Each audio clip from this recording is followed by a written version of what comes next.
और एक बार फिर से आप सभी का स्वागत है। तो आज नतीजे का दिन है, आज परिणाम का दिन है और यही वजह है कि आप आज सभी की निगाहें सिर्फ टिकी है तो इसी चीज में कि आखिर आम आदमी पार्टी का प्रदर्शन कैसा रहता है, बीजेपी का प्रदर्शन कैसा रहता है और कांग्रेस का प्रदर्शन आखिर कैसा रहता है। रिया, आपने कहा कि आज जाहिर सी बात है कि रिजल्ट का दिन है, लेकिन एक आंकड़े दिखाते हैं। आपके बगल में देखिए कुतुब मीनार है और वहां पर हम दिखाने की कोशिश करेंगे कि आखिर किसको कितनी सीटें मिली हैं। आप इन आंकड़ों को देखिए, बीजेपी अभी भी 2 पर आगे है, लेकिन आप और आईएनसी यानी कि कांग्रेस का भी खाता खुलता नहीं दिख रहा और यह दिखा रहा है कि भारतीय जनता पार्टी के लिए ये एक शुभ संकेत के तौर पर शुरुआती दौर में जो रुझान है वो आते दिख रहे हैं। हमारे साथ जो मेहमान जुड़े हैं वो इस वक्त डॉक्टर अमीन इस वक्त हमारे साथ मौजूद है, लेकिन साथ में कमलेश और शालिनी भी ग्राउंड से लगातार स्थिति को साफ करती जा रही हैं। अब देखते हैं कि क्या वाकई में ग्राउंड पर स्थितियां बदल गई हैं। कमलेश, आपके पास आना चाहेंगे, जरा ये बताइए हलचल कैसी है इस वक्त, किसके पक्ष में माहौल बनता हुआ दिख रहा है, जीत की खुशबू किसको आ रही है? देखिए, अब तो चूंकि इलेक्शन कमीशन, मैंने जैसा कहा था, इलेक्शन कमीशन के अलावा भी जो सोर्सेज के अलावा जो जानकारी मिल पा रही है उसके हिसाब से बीजेपी काफी लीड करती हुई दिखाई पड़ रही है। ऐसी स्थिति में बीजेपी की लीड करने की खबरों के साथ ही धीरे धीरे बुल मार्केट के पास जो गाड़ियों का जो जमावड़ा लगना शुरू हो गया है और मुझे लग रहा है कि जो पार्टी के वर्कर्स है शायद प्रिकॉशन ले रहे हैं कि तब तक वो जश्न मनाने या जब तक नहीं उतरेंगे शायद जब तक उनको।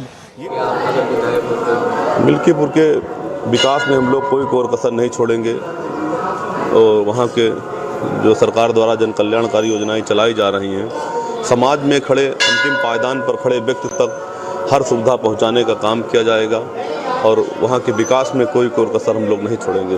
धन्यवाद। अच्छा, कैसा लग रहा है, योगी जी ने आपको प्रत्याशी बनाया, आप विधायक भी बनने वाले हैं, कैसे देख रहे हैं? अभी बताएं, अभी बता रहा हूँ।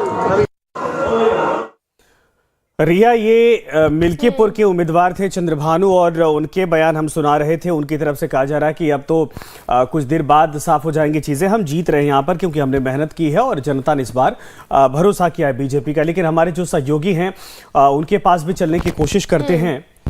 तो बिल्कुल हमारे साथ कमलेश लगातार बने हुए हैं, सीधा रुख कर लेते हैं कमलेश का। कमलेश, जिस तरह से ये जो ट्रेंड्स आ रहे हैं सामने, देखिए एक तरफ मिल्कीपुर में जंग चल रही है, दूसरी तरफ दिल्ली में, और आज तो खैर जंग का परिणाम सभी के सामने होगा, लेकिन अगर बात करें दिल्ली की तो काफी बड़ा मैसेज या संदेश अपडेट है इस वक्त। देखिए बीजेपी जो है तो देखिए मिल्कीपुर उपचुनाव का जो पहला रुझान है वो सामने आ चुका है और बीजेपी 3,945 वोटों से आगे चल रही है। तो और देखिए तस्वीरें भी साफ तौर पर नजर आ रही है पूजा पाठ की, भगवान से आशीर्वाद लेने की। और संजय, मिल्कीपुर की जब हम बात करते हैं तो हम सभी ने वो दिन देखा था जब फैजाबाद जो है समाजवादी पार्टी के खाते में चला गया था और वो सबसे बड़ी टीस बीजेपी को वहीं से लगी थी।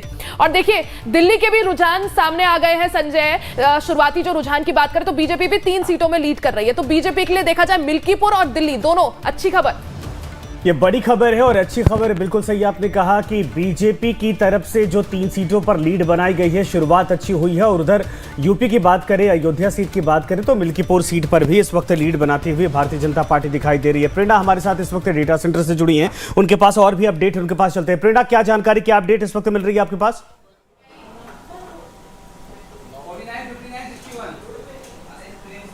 तो बड़ी खबर इस वक्त आ रही है, अब बीजेपी रुझानों के मुताबिक 3 सीटों पर दिल्ली में आगे बढ़ती हुई नजर आ रही है। संगम विहार की हम ये इस वक्त जो डेटा कहता है इलेक्शन कमीशन का, उसके मुताबिक जो आंकड़े हैं, देखिए यहां पर भारतीय जनता पार्टी जो है वो लीड करती हुई नजर आ रही है। संगम विहार से चंदन कुमार चौधरी भारतीय जनता पार्टी से इस वक्त सीधे सीधे लीड करते हुए नजर आ रहे हैं। 69 वोटों से इस वक्त आगे चल रही है इस सीट से भारतीय जनता पार्टी। तो वहीं जैसा कि आप देख सकते हैं, हम बात करें आम आदमी पार्टी से दिनेश मोहनिया की या फिर इंडियन नेशनल कांग्रेस से हर्ष चौधरी की, तो फिलहाल अभी दोनों ही पार्टियां जो हैं वो ट्रेल होती हुई, पिछड़ती हुई इस वक्त नजर आ रही हैं। तो अभी इलेक्शन कमीशन का डेटा जो अपडेट हुआ है उसके मुताबिक अब दिल्ली की कुल 70 सीटों में से 3 सीटों पर बीजेपी का सीधा सीधा कब्जा होता हुआ इस वक्त नजर आ रहा है। पल पल की अपडेट और इलेक्शन कमीशन का डेटा जो कुछ भी कह रहा है इस वक्त, आंकड़ा जो कह रहा है वो हम आपको बता रहे हैं, लाइव टाइम्स पर आप देख रहे हैं। एक बार फिर से मैं आपको बता दूं कि संगम विहार सीट पर जो तीसरी सीट है, बीजेपी यहां से आगे बढ़त बनाए हुए है। ओवर टू यू खुशबू।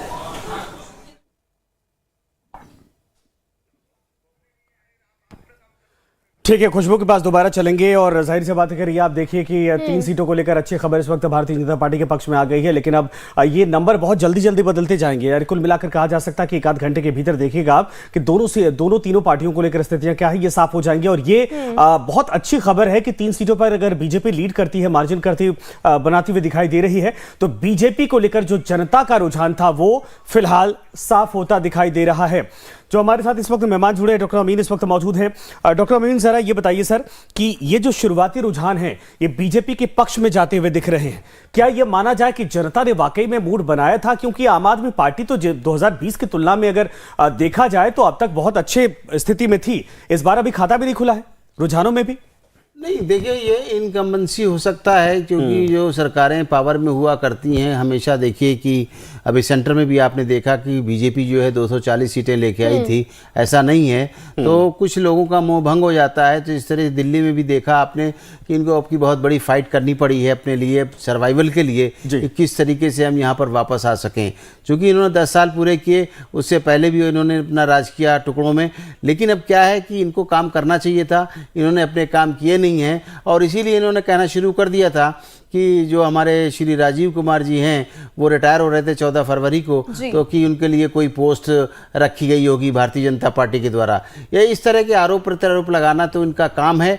और हमेशा इस बात के लिए जाने जाते हैं श्री केजरीवाल जी कि हर तरह के न्यूसेंस क्रिएट करते हैं। कभी चाहे यूपी के चुनाव हो रहे होते हैं तो या कहीं के भी चुनाव हो रहे होते हैं तो ये अपने एक चुटकुला छोड़ देते हैं। वहाँ योगी जी के लिए छोड़ दिया था, और यहाँ पर देखिए इसी तरह की हमारे इलेक्शन कमीशन को, यानी इन्हें किसी को छोड़ना नहीं है और काम कुछ करना नहीं है। ये खुद भी अपने कहाँ से वापस आए हैं, अभी गए थे, इनको सरकार ने तो कुछ नहीं किया, लेकिन हाँ न्यायालय ने इनको उठा के अंदर कर दिया था, वहाँ से निकले हैं। और हमेशा यही आरोप लगाते रहे कि हमारे ऊपर सरकारें सख्ती करती हैं। भाई जब आपको फंड दिए गए, आपको काम करने के लिए जनता ने समय दिया, आपने उस समय को यूज नहीं किया।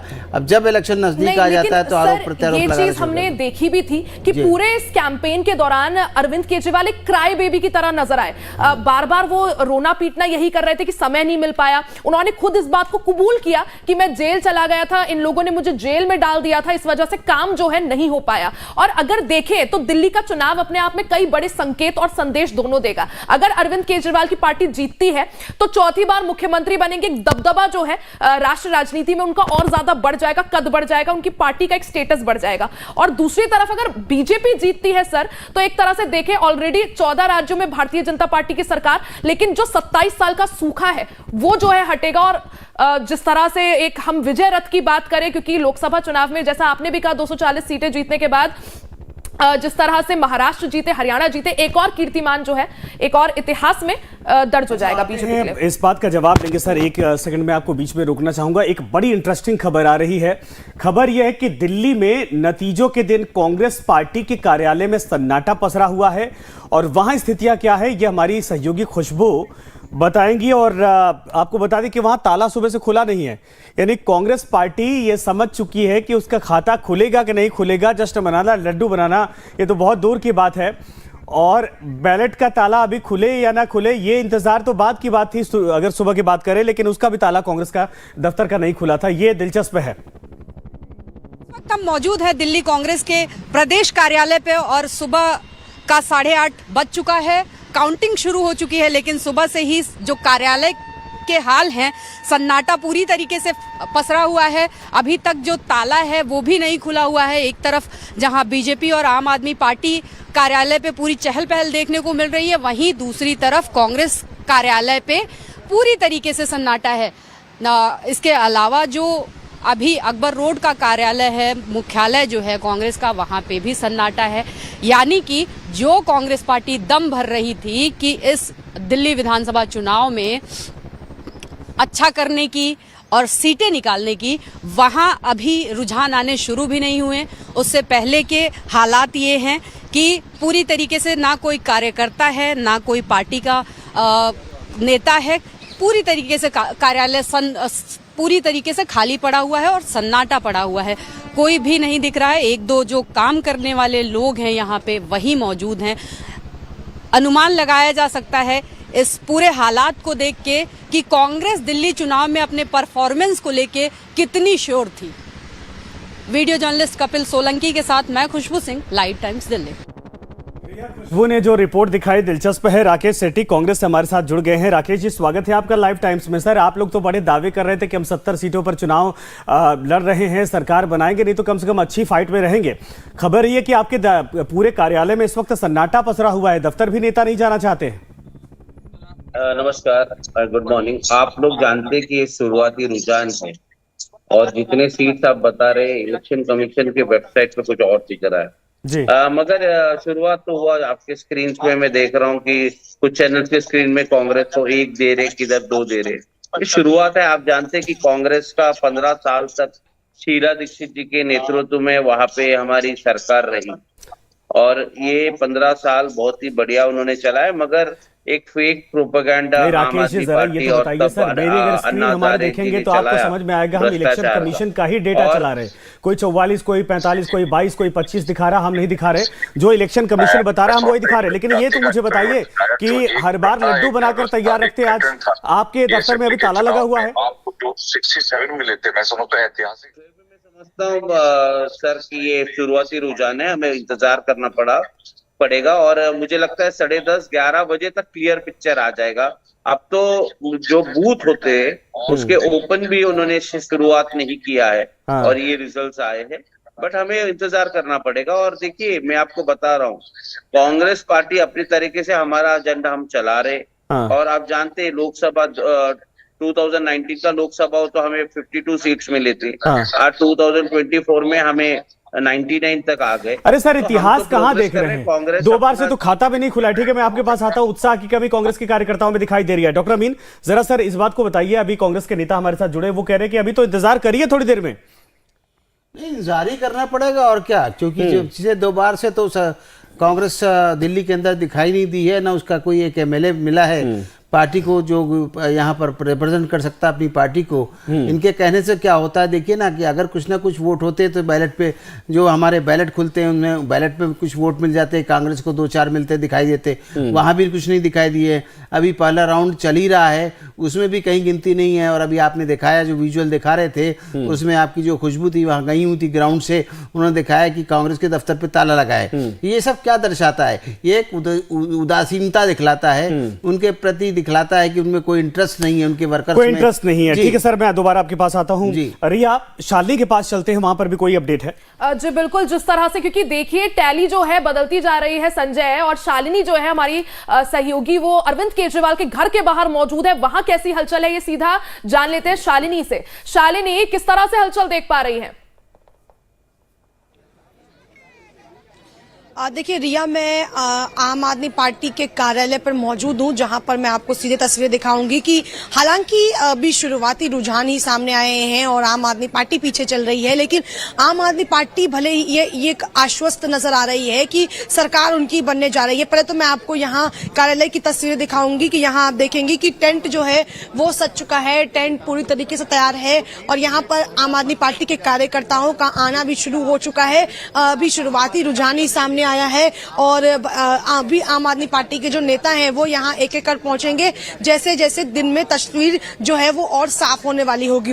अब कई सीट ऐसी हैं जहां पर रिया अभी आम आदमी पार्टी पीछे चल रही है, लेकिन हमारे साथ यहाँ पर कुछ कार्यकर्ता मौजूद हैं जिनसे मैंने बातचीत की और ये बड़े आश्वस्त और कॉन्फिडेंट नजर आ रहे हैं कि चौथी बार भी आम आदमी पार्टी की सरकार बनने जा रही है। कहाँ से आए हैं? मैं तो महाराष्ट्र से आया हूँ। अच्छा, महाराष्ट्र आम आदमी पार्टी के वॉलंटियर? हाँ, वॉलंटियर है। अच्छा, वॉलंटियर है आप। ये बताइए, अभी शुरुआती रुझान में आम आदमी पार्टी पीछे चल रही है, क्या लग रहा है सरकार बनेगी? नहीं, ये तो बैलेट पेपर की गिनती है, जब वो मशीनें खुलेगी तो आम आदमी पार्टी सरकार बनाएगी। क्या लग रहा है सरकार बनेगी? नहीं, अभी आप कह रहे हो पीछे आम आदमी पार्टी ने बहुमत का आंकड़ा पार कर लिया है, वहाँ पे 37 से आगे बीजेपी 29 सीट है। तो ये 2.5 दिन की खुशी थी बीजेपी की, सिर्फ और सिर्फ अमित शाह ने ये कमाल किया है कि 26 साल से वो सत्ता में नहीं थे और बीजेपी के कार्यकर्ताओं को बेचारों को 2.5 दिन की खुशी दी है। तो हम इससे उनको हताश नहीं करेंगे। आम आदमी पार्टी निश्चित तौर पर सरकार बनाएगी। मैं एक बात कहना चाहूंगा, 1000 बर्फ के गिरे, लाख आंधियां उठे, वो फूल खिल के रहेंगे जो खिलने वाले हैं। आम आदमी पार्टी की सरकार बनेगी, 45 से एक भी सीट कम नहीं रहने वाली है। निश्चित तौर पर चौथी बार अरविंद केजरीवाल, दिल्ली के बेटे, दिल्ली के भाई अरविंद केजरीवाल जी सरकार बनाएंगे, आम आदमी पार्टी सरकार बनाएगी। और आज मीडिया ये दिखाना शुरू कर देगा कि नेक्स्ट PM अरविंद केजरीवाल। देखिए अभी तो सीएम का ही रेस है और इन्होंने बड़ा PM दिलचस्प है कि सही बात है खुशबू कि अभी तो सीएम की रेस में ही अरविंद केजरीवाल इस बार है कि नहीं है, लेकिन पीएम की बात कर रहे हैं। और आम आदमी पार्टी के कार्यकर्ता कह रहे हैं कि फूल तो वो खिलेंगे जो खिलने वाले होते हैं, तो क्या भारतीय जनता पार्टी के फूल खिल रहे हैं? इन सब के अलावा दूसरे जो हमारे सहयोगी उनके पास भी चलने की कोशिश करेंगे, लेकिन खुशबू इस वक्त हमारे साथ जुड़ी हैं। खुशबू, क्या देख रही हैं आप इस जरा ये बताइए।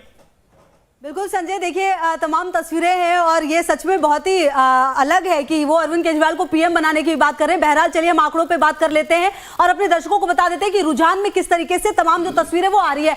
आम आदमी पार्टी संजय देखिए 3 सीटों पर लीड कर रही है, लेकिन बीजेपी जो है वो 7 सीटों पर लीड कर रही है। मतलब क्या संजय ये माना जाए कि जो एग्जिट पोल थे उनके नतीजे अब एग्जैक्ट होते जा रहे हैं? ये अपने आप में बड़ा सवाल है। लेकिन फिलहाल आम आदमी पार्टी 3 सीटों पर आगे चल रही है रुझानों में, जबकि बीजेपी की अगर आप बात करें तो 7 सीटों पर। वही कांग्रेस अभी भी अपना खाता खोल पाने में कहिए आप सफल नहीं हो पाई। और क्या कांग्रेस जो है पिछले 11 सालों का, लगभग 12 सालों का जो सूखा है वो खत्म नहीं कर पाएगी? ये भी अपने आप में बड़ा सवाल है। बिल्कुल खुशबू, बिल्कुल खुशबू, यही वजह है कि आम आदमी पार्टी हो या भारतीय जनता पार्टी हो, सभी के दिलों में अभी जो दिल की धड़कनें हैं वो बढ़ी हुई हैं, क्योंकि अभी ये शुरुआती ट्रेंड्स हैं। हालांकि एक बार सीधा रुख कर लेते, जो प्रेरणा है वो भी हमारे साथ बनी हुई है, वो डेटा सेंटर से हमारे साथ बनी हुई है। और क्या कुछ जानकारी और अपडेट प्रेरणा आपके पास अब? बिल्कुल रिया, देखिए जानकारी इस वक्त जो निकलकर सामने आ रही है इलेक्शन कमीशन के डेटा के हिसाब से, तो कुल 10 सीटों का ब्यौरा इस वक्त मैं आपको बता सकती हूं। और कुल 10 सीटों पर जो रुझान है वो सामने आ चुका है, जिसमें से सीधे सीधे 7 सीटों पर बीजेपी लीड करती हुई नजर आ रही है। और 7 सीट कौन से वो भी जानना बहुत जरूरी हो जाता है। तो ये पूरा ब्यौरा है 7 सीटों का। देखिए किराड़ी से बीजेपी आगे चल रही है, कैंडिडेट है बजरंग शुक्ला। इसके अलावा दूसरी सीट की बात करें तो त्रिनगर से बीजेपी इस वक्त आगे चल रही है। यहां से तिलक राम गुप्ता बढ़त बनाए हुए हैं। छतरपुर, संगम विहार, विश्वास नगर, शादरा और करावल नगर, ये 7 ऐसी सीटें हैं जिसमें इलेक्शन कमीशन के डेटा के हिसाब से इस वक्त बीजेपी बढ़त बनाती हुई नजर आ रही है। तो कुल 10 जो सीटें हैं उसका ब्यौरा इस वक्त इलेक्शन कमीशन दे चुकी है। अब वापस आते हैं बाकी 3 सीटों का ब्यौरा, जिसमें कि आम आदमी पार्टी इस वक्त आगे बढ़ती हुई नजर आ रही है। कौन सी वो 3 सीटें हैं, कॉन्स्टिट्यूएंसी है? राजेंद्र नगर, सीमापुरी और बाबरपुर, ये 3 ऐसी सीटें हैं जिस पर इस वक्त आम आदमी पार्टी आगे। कौन से कैंडिडेट है वो आपको बता देते हैं। राजेंद्र नगर से दुर्गेश पाठक इस वक्त बढ़त बनाए हुए, तो वहीं पर सीमापुरी से वीर सिंह ढिंगान, बाबरपुर से गोपाल राय, तो बड़ा चेहरा गोपाल राय का। तो इस वक्त 3 सीटों पर आम आदमी पार्टी आगे चल रही है और कुल 10 सीटों का ब्यौरा जो है वो इस वक्त इलेक्शन कमीशन के डेटा के हिसाब से लाइव टाइम्स पर हम आपको बता रहे हैं। और अभी ये कहना बहुत जरूरी है कि ये केवल रुझान है, नतीजे आना अभी बाकी है, उसका इंतजार। Back to the studio. ठीक है रिया, बिल्कुल सही। और जो प्रणव बता रही थी 10 सीटों को लेकर रुझान है, जरा एक बार ग्राउंड पर चलते हैं। कमलेश हमारे साथ जुड़ेंगे, लेकिन शालिनी भी हमारे साथ बनी है। शालिनी, जल्दी से एक बार छोटा रिएक्शन बताइए कि इस वक्त आम आदमी पार्टी के कार्यालय में और क्या कुछ देखा जा रहा है, और जो ग्राउंड से रिपोर्ट है वो क्या है अभी? देखिए संजय, मैं आपको कार्यालय की तस्वीर दिखाऊंगी जहां पर अभी यहां कार्यकर्ताओं का आना शुरू हो रहा है, क्योंकि जैसे जैसे तस्वीर साफ होगी उसके बाद ही ये क्लियर हो पाएगा कि आखिर जीत किसकी होगी। और हम आपको दिखाएंगे कि स्टेज के पास तमाम चेयर्स लगे हुए हैं और एक पोडियम भी है। हो सकता है कि जैसे आम आदमी पार्टी जीतने लगे, कहा यही जा रहा है कि जो बड़े लीडर्स हैं यानी टॉप लीडर्स जो आम आदमी पार्टी के, वो यहाँ पर आएंगे, अपने कार्यकर्ताओं का धन्यवाद करेंगे और उनको संबोधित करेंगे। अब लेकिन ये होगा या नहीं होगा वो उस पर एक प्रश्न चिन्ह जरूर है संजय, क्योंकि अभी जिस तरीके से पोस्टर बैलेट के बाद शुरुआती रुझान आने शुरू हुए उसमें बीजेपी। ठीक है शालिनी, दोबारा आपके पास आएंगे। एक बड़ी खबर इस वक्त आ रही है, दिल्ली में 15 सीटों पर बीजेपी आगे चल रही है। बड़ी खबर इस वक्त आ रही है, भारतीय जनता पार्टी 15 सीटों पर इस वक्त बढ़त बनाए हुए है। रुझानों में आम आदमी पार्टी को 4 सीटों पर इस वक्त लीड मिलते दिखाई दे रही है। बड़ी खबर इस वक्त आ रही है, बीजेपी के लिए बहुत अच्छे संकेत इस वक्त हैं। लगभग आधा नंबर यानी 36 सीटों पर बहुमत है, लेकिन 18-19 सीटों पर इस वक्त कहा जाए भारतीय जनता पार्टी मजबूत स्थिति में बनती हुई दिखाई दे रही है, जिनमें 15 पर बढ़त है और 4 सीटों पर आम आदमी पार्टी इस वक्त लीड करती दिखाई दे रही है। कुल मिलाकर यह कहा जा सकता है बीजेपी अब धीरे धीरे उस नंबर को छूने जा रही है जो 27 साल पहले उसके पास हुआ करता था, लेकिन एक बार फिर से वो परिवर्तन की महक इस वक्त भारतीय जनता पार्टी को दिखाई दे रही है। शालिनी, आपके पास दोबारा आएंगे। डॉक्टर अमीन, जरा ये बताइए, अभी जो शालिनी दिखा रही है तस्वीरें देखिए, आम आदमी पार्टी पार्टी के दफ्तर की यह तस्वीर है कि कार्यकर्ता वहां दिखाई नहीं दे रहे, ना के बराबर कार्यकर्ता है जो है, उनके चेहरों पर मायूसी दिखाई दे रही। पीछे स्क्रीन पर दिख रहा कि बीजेपी के इतने नंबर है, आम आदमी पार्टी पीछे है। ये अब धीरे धीरे ये माहौल ही अपने आप में बताने लगा है कि इस बार दिल्ली में परिवर्तन होने जा रहा है। देखिए, कार्यकर्ता बड़ा होशियार होता है, उसको पता होता है कि उसकी स्थिति क्या है, उनके नेताओं ने क्या काम किया है। उसी की वजह है कि जो उनके अंदर उत्साह है वो कम है, जबकि आज के दिन जब परिणाम आ रहे हैं और नतीजे आ रहे हैं तो इस वक्त उनको उत्साहित होना चाहिए था। इससे पहले भी हमने देखा है, पिछले 2 चुनाव में, दिल्ली के अंदर 3 चुनाव हुए, उसमें आम आदमी के जो वर्कर्स थे, कार्यकर्ता थे, उनका बड़ा उत्साह होता था। लेकिन आज जो उत्साह नहीं दिख रहा, उसका कारण ये है, और जो आप ट्रेंड हमें दिखा रहे हैं, जो अभी जो रुझान चल रहा है, वो 15 सीटों पे तो बीजेपी आगे है और 4 सीटों पे सिर्फ ये आगे है। तो वो समझ रहे हैं वर्कर्स कि अब यहाँ पर तो कोई सरकार बनने वाली नहीं है और ना उनको कुछ फ़ायदा होने वाला है, इसलिए वो बड़े आराम से अपनी ऐशो आराम से अपनी ज़िंदगी बिता रहे हैं। वो यहाँ नहीं आना चाहते कि क्यों बिला वजह अपना गला सुखाएंगे और नारेबाजी करेंगे। उस वक्त स्थिति अच्छी होती जबकि इनकी कुछ सीटें बढ़ रही होती हैं और आगे आ रहे होते, और आगे आके वो नारेबाजी भी करते, उनके लिए शोर भी मचाते। लेकिन अब ना तो शोर मच रहा है और ना कुछ हो रहा है। सन्नाटा आपने दिखाया कांग्रेस के अंदर, कि कांग्रेस के अंदर तो बिल्कुल शून्य स्थिति है, वहाँ एक भी वर्कर नहीं है। यहाँ पर भी देख रहे हैं तो कुछ थोड़े बहुत अभी नई दिल्ली और मनीष सिसोदिया और कहा जाए कि कालका जी सीट का रुझान कुछ देर में जब साफ होगा, तो क्या यहाँ पर आम आदमी पार्टी के तीनों दिग्गज आगे हैं कि पीछे, इसका इंतजार किया जा रहा है? क्योंकि अगर ये बीजेपी का रुझान नंबर है तो जाहिर सी बात है कि दिग्गजों की सीट भी फंसती हुई दिखाई दे रही है। नहीं, देखिए, सवाल इस बात का है कि जब उनके लीडरों की स्थिति खराब है, जैसे अभी देख रहा था मैं कि आतिशी जी की भी न्यूज़ आ रही है, और आजकल सोशल मीडिया और जो आपस में जो कोऑर्डिनेशन है बहुत तेज़ होता है। उधर से मनीष सिसोदिया की भी पिछली बार भी सीट बहुत कम वोटों से जीती थी, उन्होंने अपना क्षेत्र बदला है। तो इस तरीके से उनकी भी स्थिति खराब है। तो इनके टॉप लीडर्स हैं, ये टॉप लीडर्स पहले तो जेल में रहे, उसके बाद अब आ गए हैं यहाँ पर इलेक्शन लड़ने के लिए, और वहाँ भी इनकी स्थिति अच्छी नहीं है। अगर 1% मैं कहता हूँ जीते भी तो वो स्थिति नहीं होगी, ना सरकार बनेगी, ना ये मंत्री बनेंगे। तो इसलिए इनके वर्करों में ना कोई जोश है, ना कोई उत्साह है। बस ये तब तक था जब तक कि चुनाव हो नहीं गए, और उसके बाद सिर्फ टोटल आम आदमी पार्टी का ब्लेम गेम चलेगा, वो चलेगा, और अपोजिशन का सिर्फ इलेक्शन कमीशन के ऊपर कि उन्होंने ऐसा किया और उन्होंने ऐसा किया। रिया, एक तस्वीर और दिखा रहे थे, ये 10 जनपद की तस्वीरें हैं, राहुल गांधी, सोनिया गांधी और तमाम जो चेहरे हैं। अब सोचिए, कभी कभार यहाँ पर भीड़ होती थी, एक वक्त था, लेकिन राहुल गांधी अब सोनिया गांधी अपने ढोल बजा कर पहुंचे हैं। आज बिल्कुल कांग्रेस वहां कोई दिखाई नहीं दे रहा था। कांग्रेस दफ्तर भी खाली है, घर में भी सन्नाटा पसरा हुआ है, तो अपने आप में तस्वीरें जो है कई सारी चीजें बयां कर रही है। बिल्कुल सही आपने कहा। और देखना यह है कि कांग्रेस, चूंकि देखिए कांग्रेस पहले से मानकर यह चल रही थी कि जो आने वाले वक्त में जो चुनाव है उसमें क्या कांग्रेस फुल फ्लैश में लड़े कि नहीं लड़े। हालांकि ठीक है, तमाम नेताओं ने वहां पर जाकर रैलियां की, प्रियंका गांधी भी जमीन पर उतरे, राहुल गांधी भी उतरे, लेकिन कुल मिलाकर 12 सीटें, ऐसा अनुमान था कि 12 सीटों पर कांग्रेस पार्टी अपने दम पर मजबूती से चुनाव लड़ रही। 2 सीटों को लेकर अनुमान था कि हो सकता है कि कांग्रेस पार्टी यहां से सीट निकाल ले, लेकिन 12 सीटों पर वो आम आदमी पार्टी को डेंट पहुंचाएगी। मुझे लगता है कि वोट शिफ्ट हुए हैं। लेकिन हाँ, अब देखना यह है कि 1 घंटे बाद जो परिस्थितियां होती है वो क्या कहती है कि क्या वाकई में कांग्रेस की जो मजबूती का जिक्र इलेक्शन कैंपेन के दौरान दिख रहा था वो जमीन पर उतरा है। लोगों ने वोट किया कि नहीं वोट किया है, जैसा आप बता रहे कि वोट शिफ्ट हुआ कि नहीं हुआ है। राकेश शेट्टी भी हमारे साथ इस वक्त मौजूद हैं कांग्रेस से। राकेश, जरा ये बताइए, राहुल गांधी सोनिया गांधी से मिलने इस वक्त गए हैं 10 जनपद, क्या जानकारी है? क्या वाकई में आपको लग रहा है कि सीटें इस बार खाता खुल जाएगा कि नहीं खुलेगा? बिल्कुल खुलेगा। जिस हिसाब से राहुल जी हो, प्रियंका जी हो, खड़गे जी हो, संदीप दीक्षित जी हो, और वहाँ के तमाम लीडरों ने जो प्रचार किया है और लोगों को बताया है कि कांग्रेस पार्टी का जो 15 साल था और उन्होंने 10 साल आम आदमी पार्टी का देखा, और जो आम आदमी पार्टी कांग्रेस के ऊपर भ्रष्टाचार का आरोप लगा रहे थे, उनके खुद के बड़े नेता जेल जाकर आ गए। तो ये अब दिल्ली की जनता को चुनना है कि उनको कांग्रेस पार्टी चाहिए, भारतीय जनता पार्टी और आम आदमी पार्टी के बीच में उनको चयन करना है। बात ऐसी है कि कांग्रेस पार्टी, हमारा जो विचारधारा है आज हर जात धर्म के लोगों को विविध भाषा के लोग हो, उनको साथ में लेकर देश को लेकिन सर आगे भरोसा बढ़ाने कहाँ का हो रहा है कांग्रेस पार्टी पर लोगों को? मैं आऊंगा आपके पास दोबारा। अब मैं चाहूंगा कि आप अपनी बात पूरी करिएगा, लेकिन एक तस्वीर इस वक्त आ रही है, दर्शकों को बता दे रही है।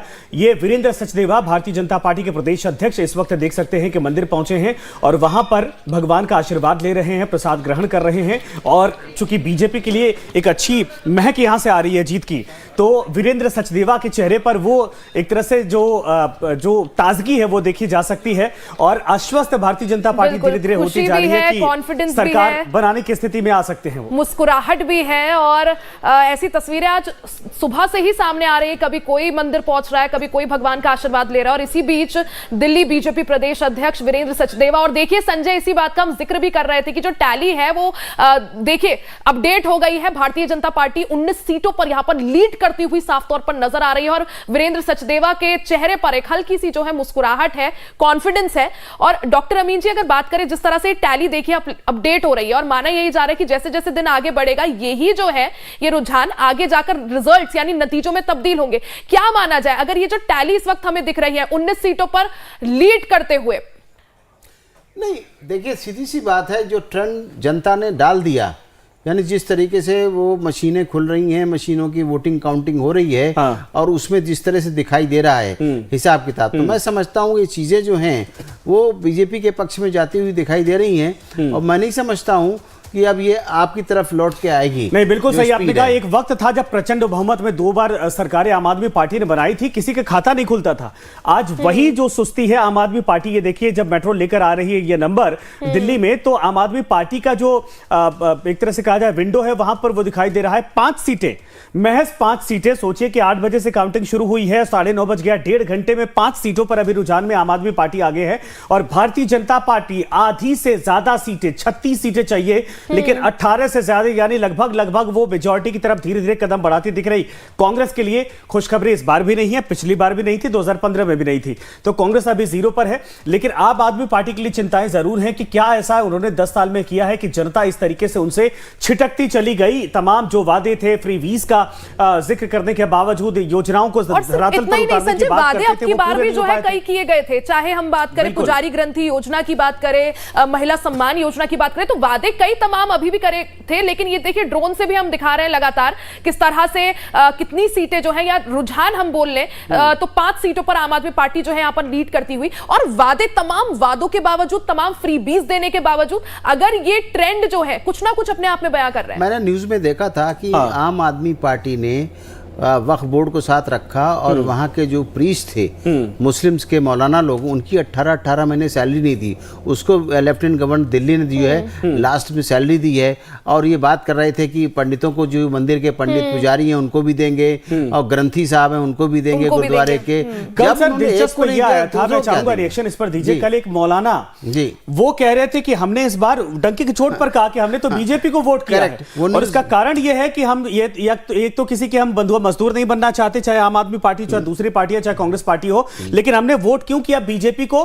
क्योंकि हम परिवर्तन चाहते थे और हमें लगता है कि दिल्ली की बेहतरी भारतीय जनता पार्टी कर सकती है। पहली बार देखा गया था। नहीं, हमारी कई मुसलमानों से भी बात हुई, बहुत बड़े बुद्धिजीवियों से बात हुई, उनका यही कहना है कि देखिए हमें तो यहाँ की प्राइम मिनिस्टरशिप मिलनी नहीं है, तो इसलिए हम क्यों ना सरकार के साथ होकर चलें, कंधे से कंधा मिलाकर, जैसे पहले में कांग्रेस के साथ थे हम बीजेपी के साथ चलेंगे, नहीं सत्ता के साथ रहना चाहते हैं वो भी, और सत्ता का सपोर्ट करना चाहते हैं। यानी क्या सर ये माना जाए, जो बात बीजेपी ने इलेक्शन कैंपेन के दौरान भी कही थी, कई सारी ऐसी योजनाएं हैं जिनका बेनिफिट दिल्ली की जनता को इसलिए नहीं मिल पाता क्योंकि केंद्र और जो राज्य सरकार है उसके बीच एक ठनी देखने को मिलती है कई बार। तो क्या इसका ये जो डबल इंजन की बात कही गई थी वो भी इसमें एक फैक्टर हो सकता है? इसमें कोई दो राय नहीं, क्योंकि क्या है कि बहुत सी योजनाएं जो जिस तरह से बंगाल के अंदर रोकी जाती हैं, जिस तरह से आप देखिए लेफ्ट स्टेट में केरला में रोक दी जाती हैं, इसी तरह दिल्ली में इन्होंने खूब जम के रोका है उनको, और उनको नीचे लागू नहीं होने दिया, जो कि जनता को सीधा फायदा होने वाला था। उन जनता ये चीजें अब बीजेपी ने उठाई कि अगर हमको आप साथ में लाते हैं, डबल इंजन की सरकार होगी, तो जो हमारी केंद्र में योजना सरकारें हैं और जो सरकार दे रही है योजनाएं जनता को फायदे दे रही, वही हम दिल्ली वैसे के लोगों को बिल्कुल देंगे। सही आपने कहा। दिल्ली के जब शीला दीक्षित का वक्त याद करिए, कांग्रेस पार्टी की सरकार हुआ कभी करती थी लड़ाई नहीं केंद्र में, होती तब थी। कभी लड़ाई नहीं होती थी। और ये जो मेट्रो और तमाम जो इस वक्त दिल्ली में डेवलपमेंट हुआ विकास है। उसी वक्त का है। लेकिन ये जरूर है कि जो जिसको लेकर मैं इशारा कर रहा था कि अगर मुसलमान वोट बीजेपी को वोट करने शिफ्ट हुआ लगा, है, शिफ्ट करने लगा, तो ये साफ तौर पर संकेत है जिसको लेकर आम आदमी पार्टी और कांग्रेस आश्वस्त होती थी कि ये कहीं नहीं जाएगा। अब आपको वो अगर विश्वास जा हो रहा जाएगा, है, आपको हाँ, विश्वास हो जाएगा कि शिफ्ट जो हुआ है या तो बीजेपी की तरफ गया है या फिर वो कांग्रेस की तरफ है। वो आपको भी झटका लगा है। जी, झटका एक लगा छोटा है। सा अंतराल लेते हैं, उसके बाद आते हैं तो ये इलेक्शन कवरेज, महा कवरेज लगातार रिया जारी रहेगी और दिखाने की कोशिश करेंगे कि इस बार दिल्ली की जनता किसको गद्दी सौंपने जा रही है। एक छोटे से ब्रेक के बाद